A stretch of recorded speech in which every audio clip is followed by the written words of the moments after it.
Naku po, VP Sara, mayroon pong banat kay Trilling. Naku po, hindi lang po si VP Sara may banat, pati na po si PRRD. Ano nga pala pagkatao nitong Trilling na to, kung bakit hindi po tinantanan itong mga Duterte? Panoorin po muna natin itong video bago po tayo gagawa ng reaction. VP Sara, pasok! Kani. VP Sara, why is Trilling init kaayo ang dugo sa imo ha? Sige ra kanya kasuhan. Dili jud siya kapuyon. Kabalo ka ni pangutana bang yun nako si President Duterte, ana ma'am? Usa na gyud problema ani ni Trillanes. Tapos sabi po ni VP Sara, sa hindi po nakakaintindi ng Bisaya, sabi daw ni Tatay Digong, ano nga po daw, ha? Sabi po ni sorry mga koys, ha? Sabi po ni Vice President Sara Duterte, ano nga po pala problema nitong Trillanes, sabi niya kay Tatay Digong, mga koys. Sa hindi po nakakaintindi, ha? Ito po yung sagot ni Tatay Digong, mga koys. hindi kabalo ka unsa na day? Anak wala lagi, wag ko kasabot. Unsa? Ana siya. That is ENVY. Envy. Manakaana ko. Ang kanang envy. Evil na gid ng envy ba? Sabi daw ni Tatay Digong na si Trillanes daw ay isang diva. Diva! Or envy, mga koys, mga gayas, no? Kasi matandaan po natin, noong 2016 election, gusto po itong Trilling na to na magiging Vice President ni Tatay Digong. Ngunit, hindi po pumayag si Tatay Digong. Bakit? Kasi alam niya kung anong plano nila pagkatapos ng eleksyon. Kasi alam niya kung anong talagang plano ni Trilling ng mga pinklawan pagkatapos ng eleksyon. Kaya doon ay talagang sinabi ni Tatay Digong, no. Ayaw ko sa'yo. Ayaw ko sa'yo. Kaya nga po si Peter Alan Cayetano, yung ginawa niyang Vice Presidente yung 2016 election, mga kois, mga guys. Papatuloy po natin, translate po natin sa Tagalog kung hindi po kayo nakakaintindi ng Bisaya. Kaya ang jealousy is just the green-eyed monster. Envy is demon levels. Ano pa ganito si Pierre, diba? Speaking of T. Letter T ba ni? Ano siya? Ano ko saya? Na, di ko masabot ba?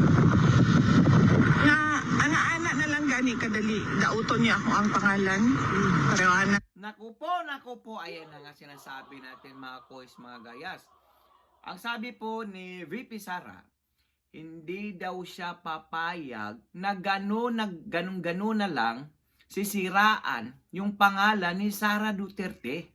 Talagang gagante po ito. I'm sure, mga kois, mga gayas, sa mga taong masama laban sa kanila. Yung mga tao namang mabuti, may mabuting kalooban. Siyempre talaga, pagdating ng panahon, kung siya yung makaupo, ay siyempre, talagang safety ka, mga kois, mga gayas. Pero kagaya ni Trilling, ayan, ni Ture, mga bangag, ayan, yung panay paninira sa kanya, Suto, Lacson, naku po, wag niyong ibuto yan, mga kois, mga gayas. Kasi alam naman po natin na defenders yan ng mga bangag, mga kois, mga gayas. Kaya nga, malabo, nagkalabo-labo po yung investigasyon ng Blue Ribbon Committee about po na inaasahan talaga sana ng mga Filipino na mayroong makulong dyan sa flood control scandal. Pero mayroon pong mga defenders na Senado, mga kuis, mga guys, kasi alam naman po natin, mostly po doon sa House of Representative ay talagang halos lahat po yun doon, almost po, mostly, lahat po iyon ay talagang Mga bangag yun. Paano ka bangag yun? Bakit? Ay, syempre, ikaw ba naman makatanggap ng bonus tag 2 milyon? Wow, sana all!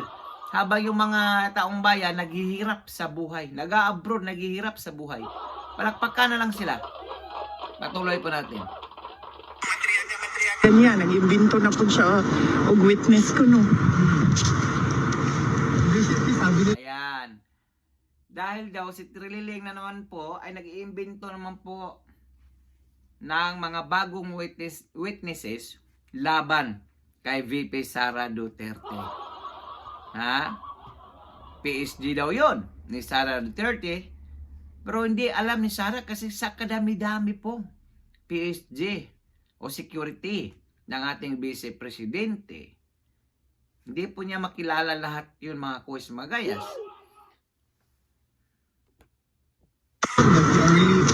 You were really lying about not knowing what they had. Uy, pag sure sila ay sa kadaghan ba naman sa parallel groups, isa-isahon ko pa ba ng ilahang pangalan? Ayan, sabi po ni VP Sara, sa karami-rami ng parallel groups o yung mga grupo ng PSG o mga security, hindi po kaya niyang isa-isahin yung mga pangalan. Yung Mariaga na yan, mga kois, mga gayas. Na kuno ay maraming alam labang kay Sara Duterte. But cause, pakana ni Trililing yan. Dahil nga, nagsampa po ng kaso si Trililing dyan sa ombudsman. Iwan ko lang. Siguro uusad kasi alam naman po natin kung sino nakaupo dyan sa ombudsman. Aso din, tuta din, mga kois, mga gayas. But in any event, ako nakaging ang kay PRD. Ako din ang kumusugutan na ba, nga na lang kadali para sa iyaha, mandaot og pangalan. Anak ko, magsugod na siguro ko og kuan. Sa tawag na, back to you. Naku po, ayan ang sinasabi natin mga kuis, mga gayas. Sabi daw niya kay Tatay Digong, hindi ako papayag tay na lagi lang po tayong inaapakan, ginagawa ng mali, ng masama, ng mga taong wala namang ambag sa bayan. Palamunin sa bayan. Ibig sabihin sa tuno po ng ating Vice Presidente mga kuis, mga gayas, mukhang lalaban po siya. Back to you. Siyempre, alam po natin matalino pong mga yan. Marami pong mga ebidensya sa mga taong kumukontra sa kanila. Alam niyo yan. Kung di naman natin, o hindi naman po kayo nakalimot, nung pagputok ng flood control scandal, mismo. Kaya nga tumiwalag yan siya, si VP Sara sa mga bangag, dahil alam niya na mayroong nangyayaring malaking nakawan o para bagang sindikato. Kasi sila na lang, di ba? Ayaw po, yan po yung may tunay na malasakit sa bayan. Ayaw niyang mapahamak yung taong bayan. Humiwalay siya kasi alam niya na 2 tao lamang ang umahawak sa kaba ng gobyerno ng Pilipinas, si Saldico, 3 tao lamang, si Saldico, Romualdez, at yung presidente natin. Kaya nga po, mismong si VP Sara nagsabi niyan about that noong nakaraan. Di ba?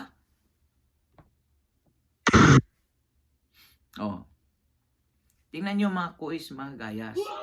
Talagang pag napuno talaga yung salop. Huwag nyo kasing punuin yung salop.